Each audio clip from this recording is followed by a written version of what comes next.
Hello, ladies and gentlemen. Welcome to the greatest games on the Blizzard. My name is Marcus Speller. With me is Jonathan Wilson. And with us today is Colin Udoh, a very well-travelled journalist from Nigeria, contributor to ESPN, the Blizzard, and many more, and was previously the press officer to the Nigeria national team. Colin, a pleasure to have you on the pod. Oh, thank you very much. I'm very, very happy to be here. Today we go back to July 1996, a very warm day, no doubt, in Georgia in the United States for the semi-final of the football tournament, the Olympic Games that finished Nigeria 4, Brazil 3. Colin, why have you chosen this match? I think there's such a lot to take from this game because if we go back, this was more like, the beginning of Nigeria's golden generation. If you recall, in 1994, the core of this team, this what became the core of this team, had won the Africa Cup of Nations. And then, when they started qualifying for the Olympic Games, it started with some local based players, and then things kind of went pear shaped during qualifying, and they had to call in the big guns. And then from there, the team was renamed the Dream Team because these guys we looked at them as the cream of the crop. When they won the AFCON in '94, they were in their early 20s, going into mid 20s. So this was a generation that everybody just felt had so much promise and could do such a lot. So when they went to Atlanta, they went with that promise of being able to sort of conquer the world. I don't think anybody expected them to go all the way and win the gold medal, but we did expect they would do great things in at the Olympic Games. So by the time they got to that quarterfinal against Brazil, geez, the anticipation everywhere was massive. It was, and they were also in the same group with Brazil, to whom they had lost very narrowly by a 1-0 scoreline. So there was some expectation that one, this could either be a revenge game or it could be an absolute battering of Nigeria. So we did have a bit of mixed feelings going in there. So yeah, and then the way everything played out, it was like one of the most dramatic games in the history of Nigeria football, going back as far as, the closest I can think of was the under 20 World Cup in '89, where we had the miracle of the man, which was one that I would have chosen, but I'm not so sure many people would remember that game going back that far. So maybe I can come on again and talk about that one sometime in the future. Yeah, absolutely. I mean, Jonathan, it was a fantastic game. It was two sides full of household names. We'll come to that in a bit. But Nigeria, they created history. They became the first African side to win the Olympic gold in the football, and they were a joy to watch this side. Oh, they really were. I mean, I remember this quite clearly that I don't think I'd watched any of the football of '92 Olympics. I just don't think Olympic football, certainly in Britain, was taken seriously at all.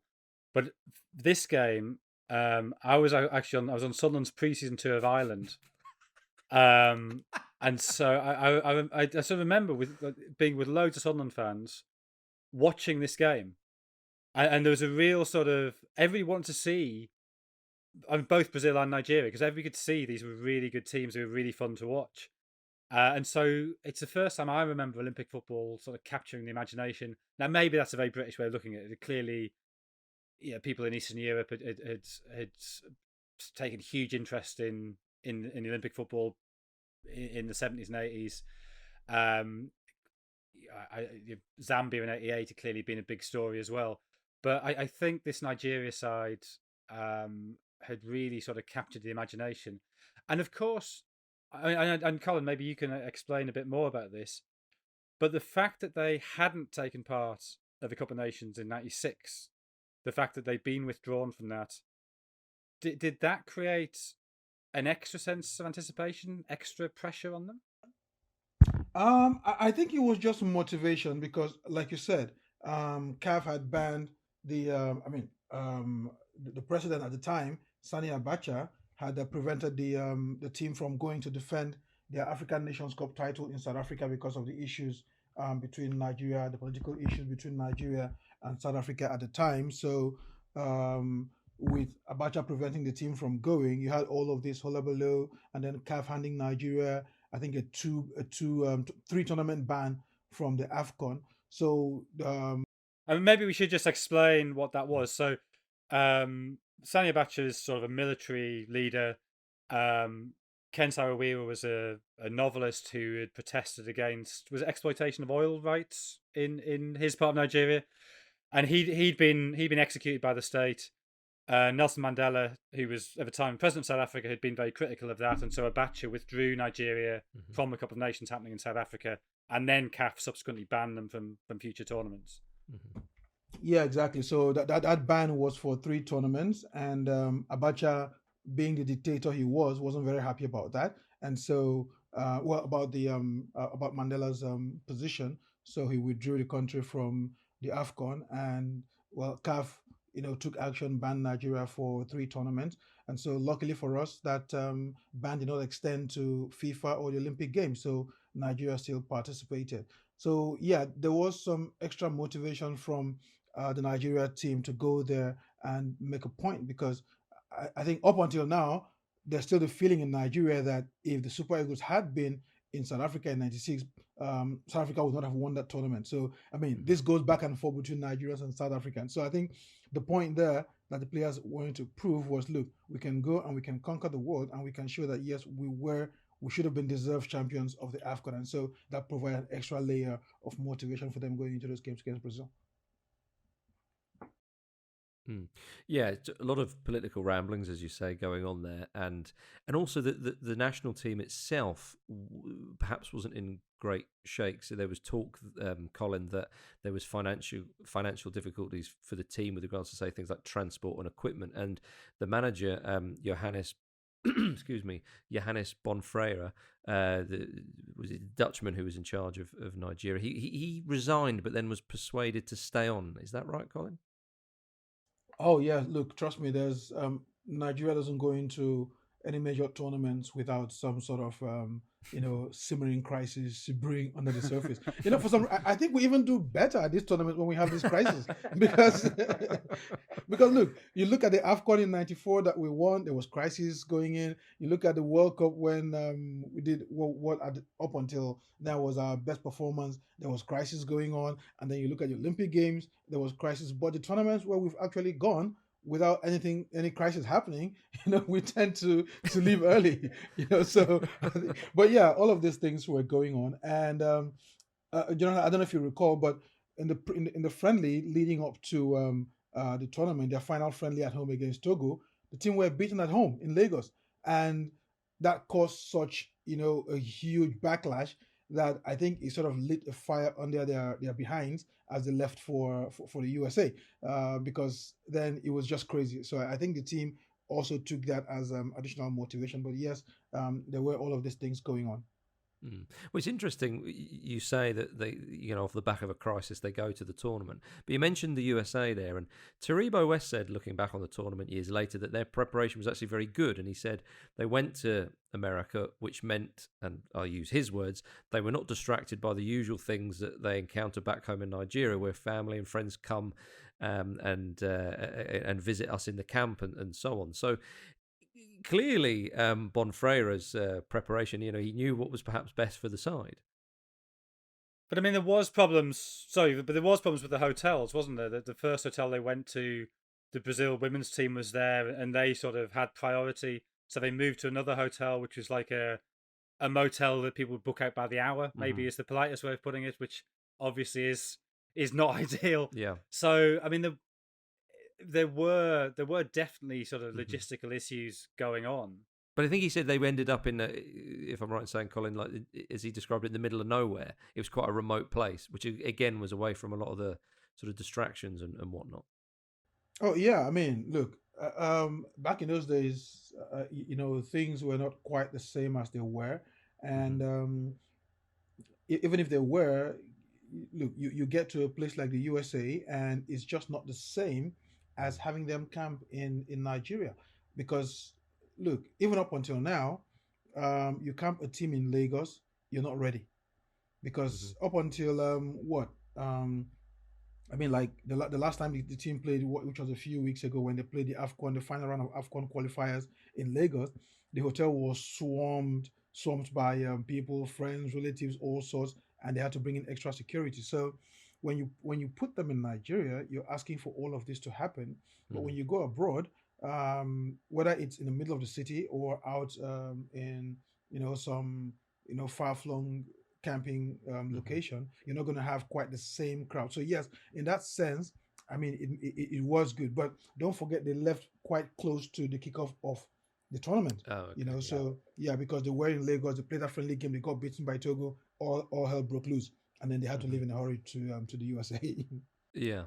But I mean, he took quite the side with him, though, Jonathan. I mean, the names just sort of roll off the tongue in this Nigeria squad, as they do with other squads who are at the tournament.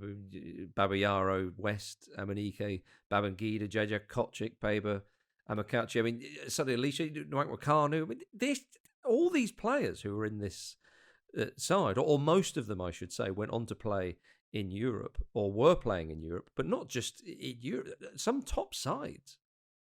Oh yeah, definitely. Oh, yeah, I mean, well, go ahead, go ahead, Jonathan. No, go.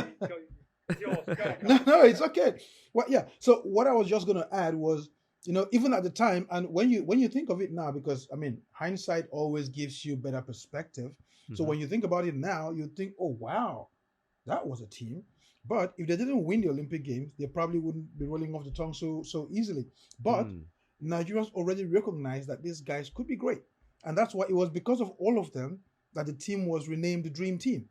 Prior to that, we had Olympic teams before them with some great players. I mean, the likes of Etemesin, Mondo Diaka, Samson Siasia had played in Olympic squads before, but none was called the Dream Team.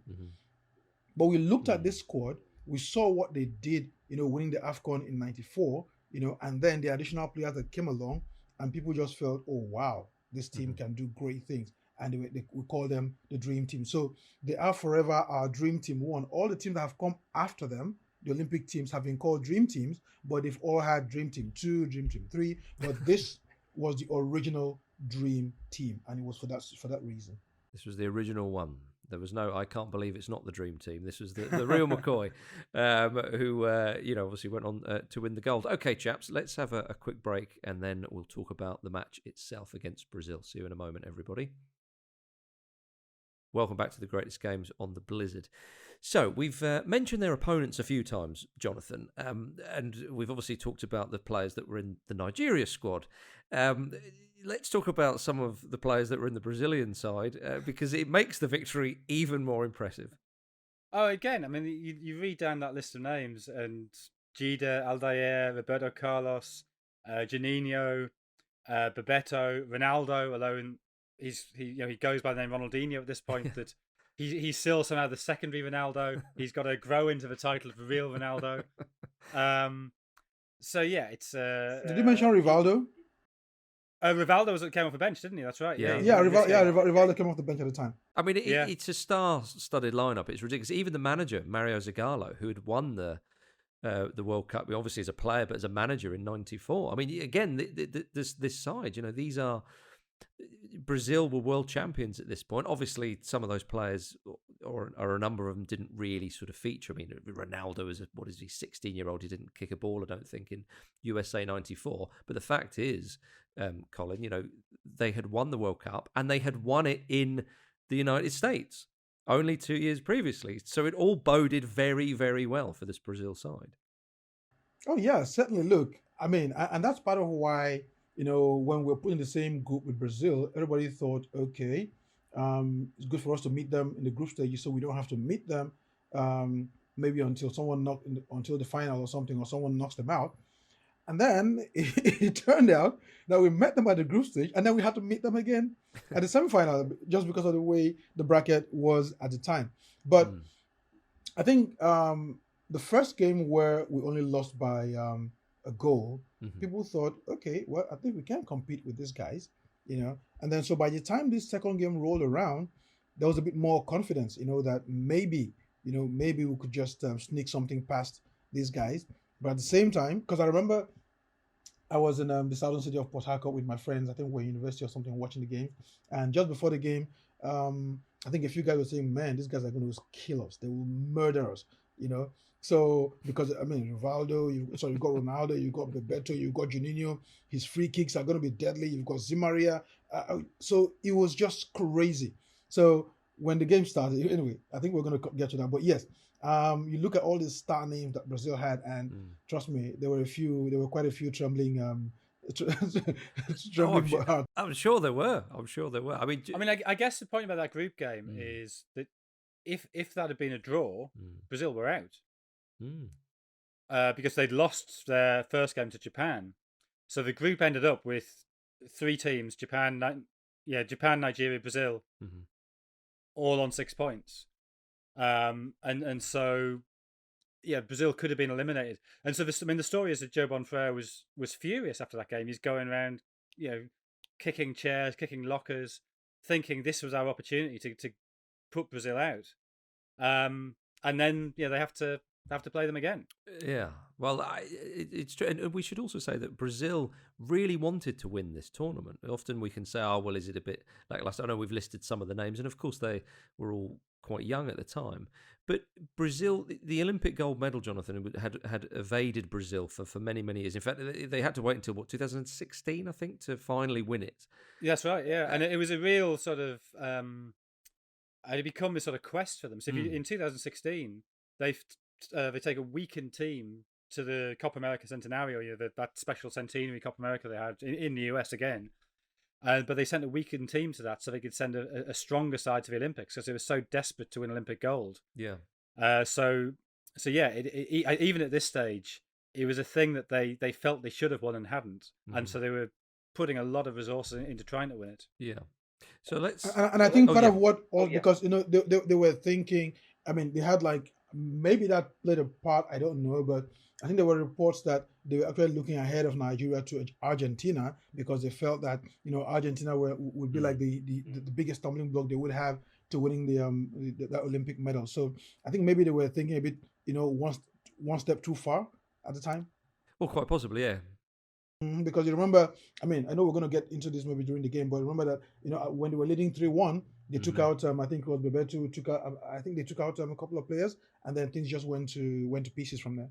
Yeah, that's right. Of course, Argentina were the other finalists, but it wouldn't be that South American sort of Classico. It would be Nigeria. But this game gets underway, and within 2 minutes, Brazil are a goal up. Flavio Conceição scores from a free kick, Jonathan, which the goalkeeper wasn't best pleased about with his wall, was he? When the look. Yeah, I mean it's a low free kick from 30 yards, and Flavio Conceição catches the ball very well, but it's low and it just goes through a hole in the wall. Bounces before it goes in. Yeah, there is a Brazilian in the wall who sort of creates the gap. And I'm not sure if it just takes a slight deflection off the wall as well. I kind of, from one angle it looks like it does, and one angle it looks like it doesn't. But yeah, the keeper's completely unsighted, Dosu, and there's not really anything he can do. Yeah, I think he took from the back of the. I think he took a slight deflection of the toe of.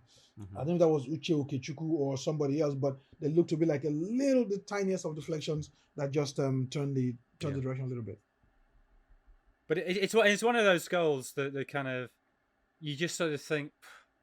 I mean, Brazil haven't done anything brilliant there. No, it's just a goal that's gone in, and it just sort of feels kind of, if we made the wall better, if a free kick had been 4 inches to one side or the other, it wouldn't have gone in. And I think it's one of those really, especially when you're the underdog, to concede a goal like that so early must be so deflating. Yeah, definitely. I mean, Colin, you watching that. As you say, the mighty Brazil, they'd already beaten Nigeria. 2 minutes in, a bit of a cheap one. You must have just sunk, your heart must have just sunk and thought, oh no, how many is it going to be today? Exactly. Look, we're sitting down there watching the game and we're thinking, oh man, now we're going to get a battering. And, speaking to Joseph Dosu, the goalkeeper, a few years after, he told me that he felt like, taking a whip to all of the defenders in the wall because he was warning them, he was yelling at them to get that guy off the wall or someone should block him, and nobody did. And when he came, he was hopping mad. Yeah, and so he should have been. They really did him a disservice there. But I mean, trying to find highlights of this game, you can find them, of course, on YouTube and whatnot.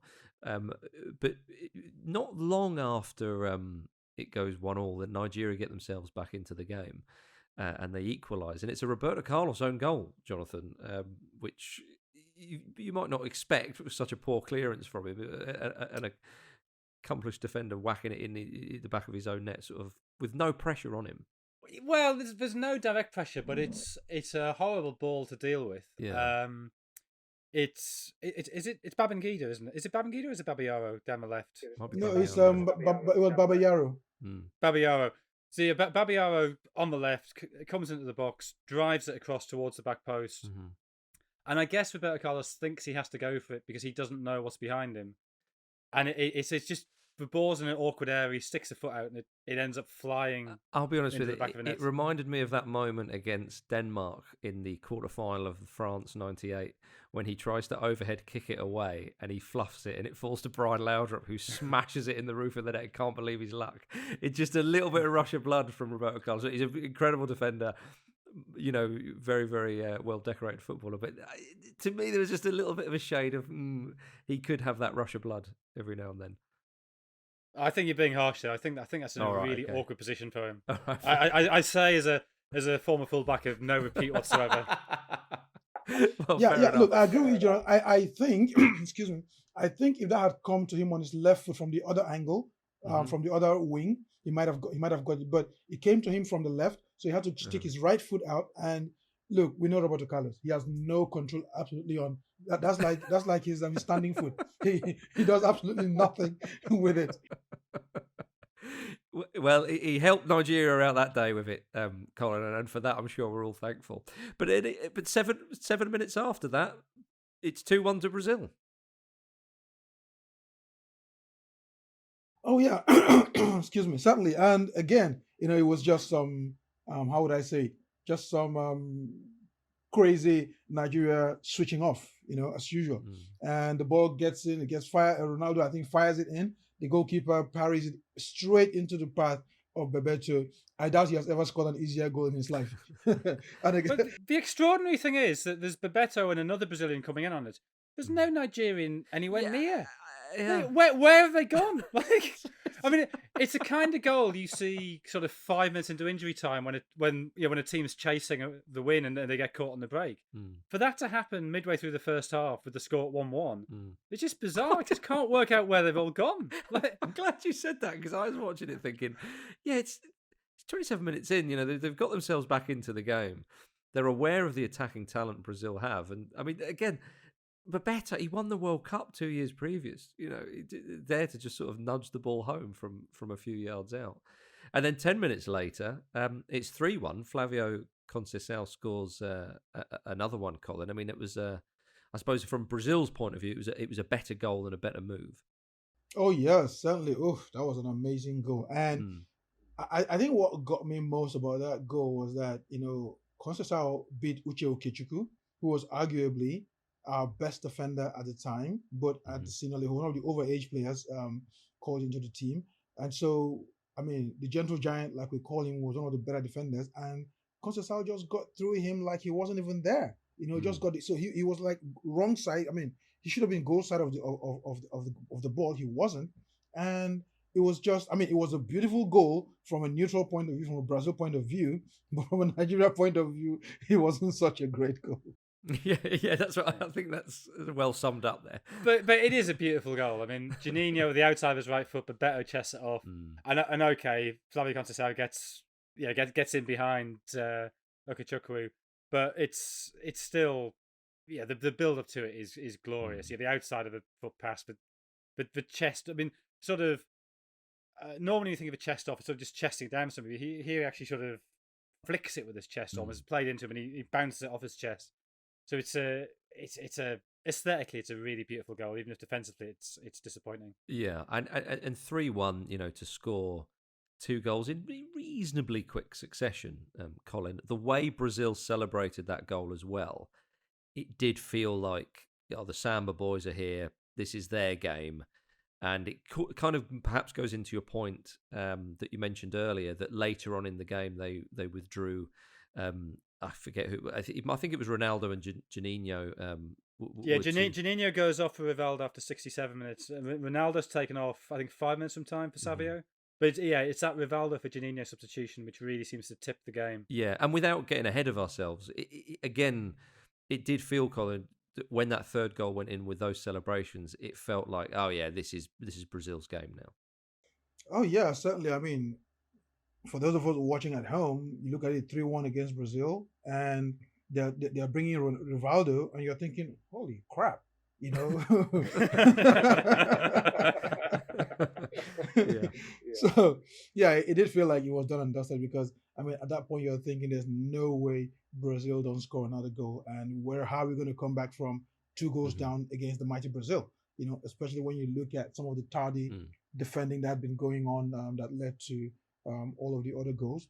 So I think it was fair to say that you know things were looking pretty dire, but then from nowhere that second goal came. I think it was I don't know. I think it was Taribo West who won the ball in midfield, and it was a bit of a back and forth, you know, because Nigeria were attacking down the right hand side. We lost the ball, and then on a counter, Brazil are going forward again, and we're thinking, oh, here they come again. And then Taribo just steps and nicks the ball off from I think I'm not sure whether it was Juninho or Bebeto. Also nicks the ball off him right in the center circle, and then starts an attack that goes all the way in, and Ikpeba just rifles it in from the left side. I mean, Amokachi just sort of like almost the same way that Bebeto made the pass for Brazil's third goal. You know, Amokachi just kind of just like a no look pass out to the left side for Ikpeba, and he just absolutely belts it in. And oh my goodness, pandemonium broke out in Nigeria.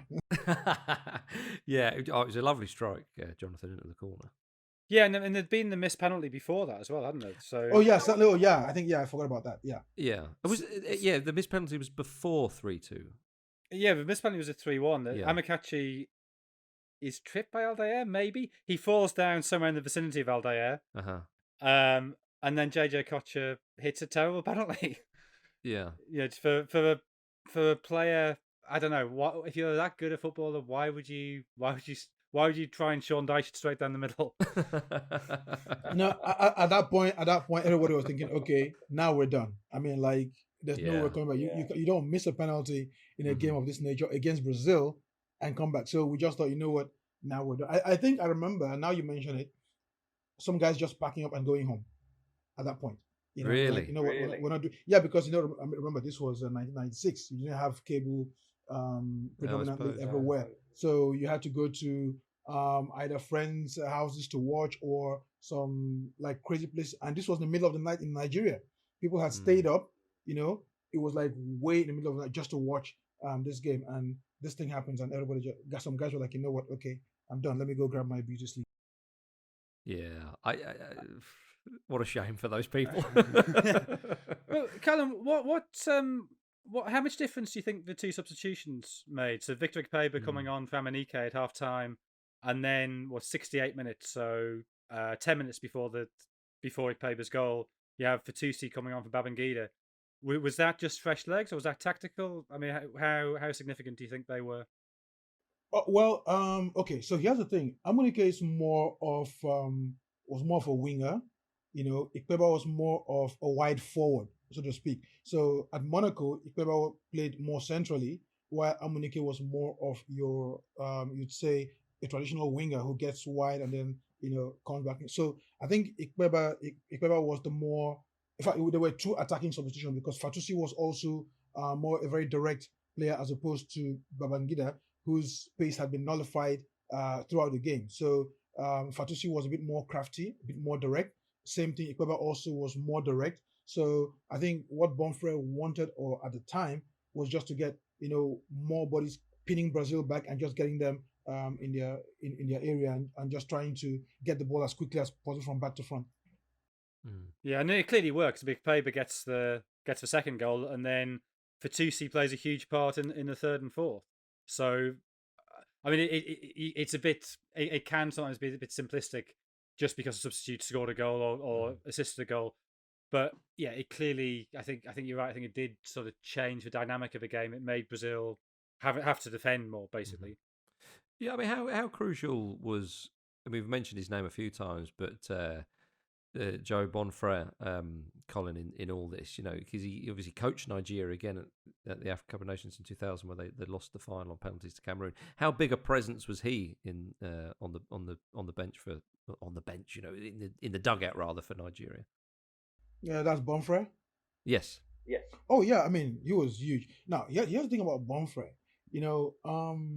When he was assistant to Westerhoff, to Clemens Westerhoff, who, as you know, was the coach who took Nigeria to win the AFCON in '94, there was a lot of talk at the time that Bonfrere was the one doing all of the tactical work, and that Westerhoff was just essentially a manager of men.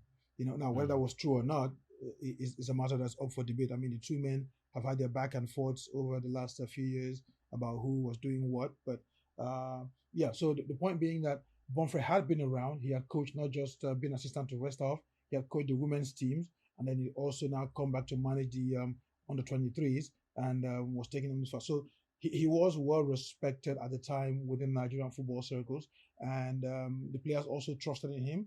Whether it was just perception or not, they felt that he was tactically strong. So whatever he did was, just taken, as gospel. Yeah, interesting. Okay. I mean, clearly the spirit generally in the Nigeria camp was very good. I mean, there's that story about the fullback Obaraku disappearing from a camp one day and coming back an hour later having bought a jukebox and just sticking a jukebox in this hotel and that being like the centre of all the socialising. So you get the sense that this really was a squad that got on very well together. Mm-hmm. Well, I think the celebrations for the third and fourth goals perhaps back that up. So back in the match, we go to the 90th minute and it's old Nwankwo Kanu, Jonathan, who gets the equalising goal. A lovely finish. I'm not sure he was old at this point. I mean, maybe he was. Yeah, well, true. Yeah. But it's the type of goal that we sort of came to expect from Kanu. Oh, it's one of those goals as well that kind of, when you first see it, you just sort of think, oh, he's hooked that in. Yeah. It's a brilliant finish. Absolutely brilliant finish. To have, it's not just the skill of it, it's the awareness to know what was necessary to do it in that moment. In the 90th minute, when you have to score against Brazil in the Olympic semi-final. Yeah. So it's a long throw from JJ Okocha. It sort of just drops in the box, and it's sort of, Brazil are struggling to clear it. Fatusi turns on it, scuffs his shot, it goes through a Brazilian's legs, and it comes to Kanu, who's in the 6-yard box, and he flicks it up and then as he turns, hits it on the volley, and by flicking up, he makes sure he gets it over Dida, who's done completely what you'd expect, which is throw himself at ground level at the ball. So it's an absolutely sensational... The composure. Yeah, I mean, I can't think of another goal where my reaction on seeing it live to my reaction on seeing the replay of it is so different. It is in terms of what I thought the goal was. It is a brilliant goal. Exactly. And the more you look at it, the more you appreciate the genius of what Kanu did in that moment. Because, like Jonathan said, this is the 90th minute. It's all or bust, and then this ball is pinging around in the box, and then without even looking back, Kanu knows exactly what the goalkeeper is going to do, which is throw his body on the ground. So whether he tries to backheel it or tries to turn and smash it, it's going to come off against the goalkeeper. So just think about the nanoseconds it took for him to process all of that information and then decide the best. I mean, look, there was only one way that goal was going to get scored, and it was the way Kanu did it, which is just, flick it, let it go above the goalkeeper. So while the goalkeeper is all sprawled out, he makes that half turn on the ball of his left leg and just, smashes it in. There's no other way you score that goal. So just to have that intuition, that awareness at that moment in time, to take in everything that's going around him, process it, and then come up with the best possible solution, that was pure genius, nothing else.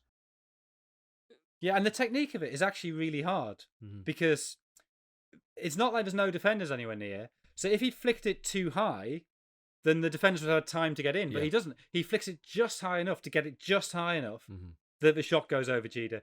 It's just a brilliant bit of skill. Yeah. And that's the most amazing part. Yeah, I can only imagine the scenes and the noise, Colin, and those people who were perhaps on their way home, who had seen the penalty miss, or must have thought to themselves, "Hang on, what's going on here?" Because it was the scenes of celebration in the match. They came right back, because here's what happened. As soon as that goal goes in, there's pandemonium on the street. People will start running out, screaming, shouting. I know, like 3 young men who run out of the house naked, like absolutely stark, bunkers naked. Like they run out and everybody's screaming and shouting and dancing. So even people who were asleep, who were not even watching the football, actually woke up, to come and see what was going on. And it was bedlam. It was absolute, total and complete bedlam when Kanu scored the goal. That's the goal that made Kanu a Nigeria legend, even before the one he scored to win the game. Yeah, well, this is it. I love that. Men will be men. Why are you already naked? Do you know what I mean? Anyway, best not to go there. And then, of course, the game goes to extra time, and it was golden goal, wasn't it? Golden goal, yeah, golden goal. And Nigeria, with that momentum, with that good feeling, they only needed 3 minutes, and it's Kanu again, and it's a completely different goal to the one he just scored. I mean, the finish is brilliant. Yeah, but the build-up is a joke. I mean, it's just it's a sort of a long diagonal ball from the left. The build-up was a comedy of errors. That's all we can call it. Yeah. And it just hits Fatusi on the back and drops, and that, of course, completely throws the defence, because they're not expecting a perfect pass with his back. Was it not a Ronaldinho back pass? Was that what it was? No, it hit his back as he's running away from it. And force for Kanu, who I guess at that point Kanu can do anything. Oh yeah. And what he does is smash it in the bottom corner. Had people recovered from the third goal in Nigeria, Colin, to compose themselves and then do another full-fledged celebration, or was this just people just couldn't believe it? They thought, "Oh, I've got to have a lie down now." Barely. Some people were still out on the streets dancing around, and when this goal happened. Because look, just the thought of the game going into extra time without Kanu goal, some people felt, okay, we've won already.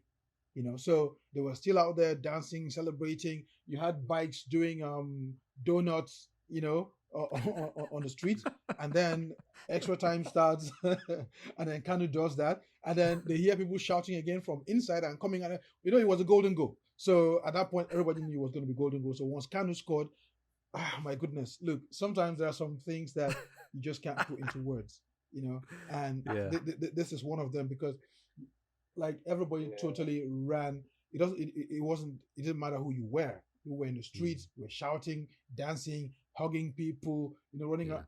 Unfortunately, tragically, some people got killed because they got hit by cars and things. But oh my word, just getting out on the streets was I think it was the kind of experience that you never ever ever forget in your life. Yeah. And it's interesting, again, I go back to Taribo West. He said that at half time in the match, it was a 3-1 down and they're getting beaten quite badly. He said the voices of the leaders in the team spoke up at half time. He said that was crucial. And he said, we won that match in the dressing room. It's quite an interesting thing to say, Colin. I mean, goodness knows what was said, but quite clearly the tactical switches that the manager made and the players, the leaders in the team galvanizing the other players had the desired effect. Oh yeah, and I'll tell you something that I also only found out much later when I was speaking to Amokachi and Dosu Joseph, because Dosu told me first, and then I spoke to Amokachi, who confirmed it. Now apparently, the Nigerian players went into that game with a chip on their shoulders, because they arrived their team bus arrived at the stadium first. And they were supposed to go in, and then the stadium officials now told them no, they had to wait. They had to wait for the Brazil bus, to drive in first, before they went in, and they were mad because they were like, "Hang on, our bus got here first, and we should go in, and then you're telling us to wait, so that Brazil can come in first, because they're like a few minutes away." And they were like, so Amokachi, who was more like the Kanu was the captain, but Amokachi was like one of the de facto leaders of the team. Amokachi said it's not going to happen. So Amokachi stepped down and told them that if the Nigeria team doesn't go in, Brazil doesn't go in either. So there was a bit of a standoff going back and forth, and in the end, the Nigeria bus was allowed to drive in before the Brazil team came in. So I think the players felt that this was sort of disrespect, to them, that you're putting Brazil on this pedestal, and you're trying to treat us like we don't matter. So we're going to go out on the pitch and show you that we matter and Brazil do not. So and that was what led to that dressing room sort of revival, because they were like, look, these guys have already treated us badly. Even before the game started, they assumed we're going to lose. We're going to get torn to pieces by Brazil. So we're not going to sit down here and make that come true. We're going to go out there and show them that, look, yes, we are, and we can be better than Brazil. So they were playing that game with that chip on the shoulders. So going 3-1 down, at that time, they were like, you know what? We're not going to lose this game. There's no way we lose this game. Yeah, what a game it was. Because, I can even remember this at school in 1996, it was pre-internet and all that kind of stuff. But I can remember, I remember when this happened. As you say, Jonathan, it was an Olympic football match. It was pre-internet. Like, how did because it was such a huge result and it was such a great performance. And I can remember schoolmates, doing that funny Kanu kind of dancey celebration that he did, when that fourth went in. This had shockwaves around the world. Yeah, well, I think a lot of people had sort of taken to Nigeria in '94 at the World Cup, and I think that was a lot of people had thought, yeah, this is a really good side to watch, or a fun side to watch, and so the fact that they then are involved in this huge semi-final, and then of course the final as well, which isn't quite as dramatic as this game, but it's dramatic enough. They're twice behind against Argentina and still win it. So I think, look, I was a student at the time. I'm pretty sure we had no notion of the politics of Nigeria, or why they hadn't been at the Cup of Nations in '96, or why they'd been banned for '98. It was just a fun side to watch, and we enjoyed watching them. And again, beating Argentina in the final, Colin, we won't talk too much because we were focusing on the semi-final today, but again, the players in that Argentina squad: Crespo, Claudio Lopez, Ayala, Chamot, Zanetti, Almeida, Sensini, Simeone, Ortega. It goes on and on. It's an unbelievable feat that Nigeria won this tournament. It's good to win any tournament, but the sides they played against. I agree with you. After beating Brazil, you think, okay, we're top of the world, and then you look at what's in front of you. Just look at the names you just reeled out for Argentina. Yeah. That's like an all-star. That's like a total Argentina Hall of Fame. So you're thinking, how are they ever going to beat this team? And just like same thing with Brazil, go behind early on. So it was just crazy. So this team was. They just had it in them. They had a spine, they had character, they had skill, and then they had the talent, and they just went out there and showed it. And just by the way, Jonathan, the ban was not just for the '98 tournament; it was for 3 tournaments. So that would have been '98, 2000, and 2002 tournaments. So the only reason why it was now turned into a 1 tournament ban was because Nigeria won the Olympic Games, and so CAF said, okay, you know what? You'll miss '98, but you can play the other ones. Yeah, and then when Nigeria ended up as a co-host in 2000, right? Exactly, with Ghana, only to go and lose in the final to Cameroon. Yeah, and then semi-finals in 2002, which were a defeat to Senegal. Is that right? Yeah. Yeah, and then in 2002 went out there and in the semi-final. So came back with bronze medal. And with all the shenanigans that went to the World Cup. So, but anyway, I think that '96 was just a seminal moment for Nigerian football. And those two games will live forever in history, not just in Nigerian football, but all around the world. Yeah. I know this was obviously a great achievement, and symbolically it was an enormous achievement for African football. But is there a strange sense that despite that this Nigeria side slightly underperformed? It's so many great players that maybe the World Cup performances could have taken them slightly further. Is that fair, or am I being too harsh there? Oh yeah, certainly. Look, I think, and again, when you look at it, you've got to think about all of the things that go on behind the scenes in Nigeria, the squabbling, the fighting, the rows between players and officials and all that. So look, this was a team that could have arguably got as far as the semi-final or even the final of the World Cup. Remember, the Bulgaria team they beat in '94 went all the way to the semi-final, and so this was a team that had the capacity. I mean, they had the talent, to go that far. Whether it was in '94, in '98, or even if they had been allowed to in 2002, even when they were on their last legs. But we keep having these issues, and maybe it's just a reflection of African football, not just Nigeria. That when you think about it, that you have these great teams that come every now and then, and they never just seem to break this World Cup ceiling. Because when you think about it, Nigeria won the gold in the Olympics in '96. Cameroon won it in 2000, and none of those teams, got anywhere near the World Cup quarters or semis. So I think it's a sad reflection of the not the talent in African football, but just the way that talent is managed, at a level where if you could have some world class organization behind these talents, then who knows what is possible. Yeah, I mean, the story I remember from '98, maybe you can tell me if it's true or if it's just a sort of rumor that Bojan Milutinovic, very well known, very well traveled coach, that he was coach going into the tournament, but he expected to be sacked. And then Sani Abacha died just before the tournament in '98, and that sort of keeps Milutinovic in the job. I mean, is that true, or is that just sort of one of those rumors that? Well, look, the thing with Nigeria coaches, I mean, it's something of a rumor, but I haven't dug into it, but I won't be surprised if it's true. Because, and I'll give you an example. Going into the 2010 World Cup, Amadou Shuaibu had qualified a team, and he was the coach. And during the draws in South Africa, I asked the then NFF president if he could guarantee me that Amadou would be the man to take the team to the World Cup. And he said, oh, certainly, there's no way firing this guy.